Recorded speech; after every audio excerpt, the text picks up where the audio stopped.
মই আজি আপোনালোকক এটা সাধাৰণ বস্তুৱে দেখুৱাম, চিডলৰ চাটনি।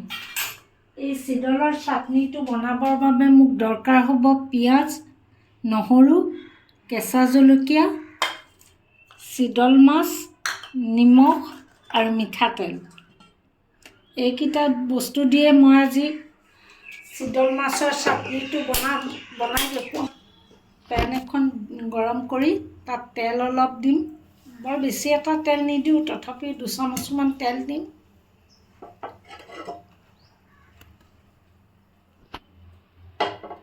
আপোনালোকে হয়তো প্ৰত্যেকেই চিডলৰ চাটনি বনাই। মই বনোৱা ধৰণে বনাই নে আন কোনোবাই আন ধৰণে বনাই মোক জনাবচোন কমেণ্ট কৰি। প্ৰথমতে আপোনালোকে পিঁয়াজখিনি তেলত দি দিব।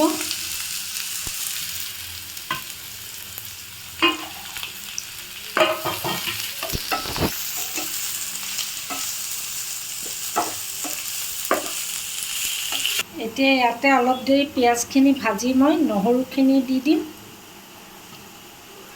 আৰু কেঁচা জলকীয়াখিনি দিম।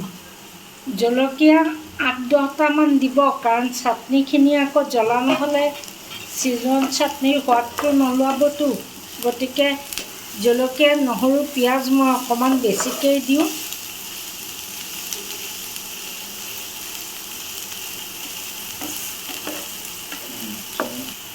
এতিয়া নিমখ অকণমান দিব।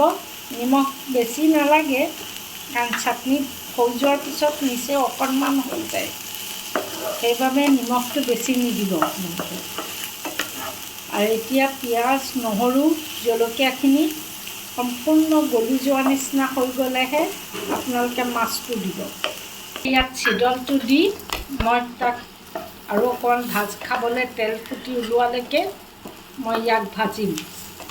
মই অকণমান পানী দিম আৰু এই চাটনিটো পানী অকণমান দি তাক মই সিজিবলৈ দিম। আৰু লগতে সিজা মানে কি, চাটনিটো তেল ফুটি চাপি চাপি সিজি পেলাই অকণমান হৈ যাব আৰু চাটনিটো চাপ খাই আহিব।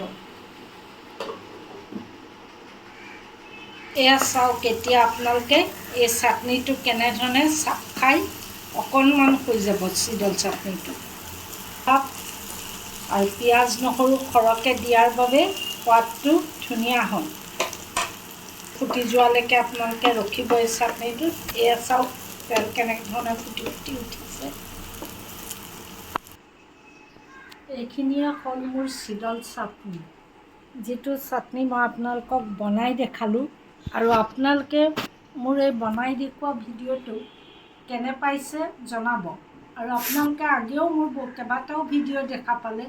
যদি আপোনালোকৰ মোৰ ভিডিঅ' চাই ভাল পায়, তেন্তে মোৰ ভিডিঅ'বোৰ শ্বেয়াৰ কৰি দিবলৈ নাপাহৰিব আৰু কমেণ্ট দিব।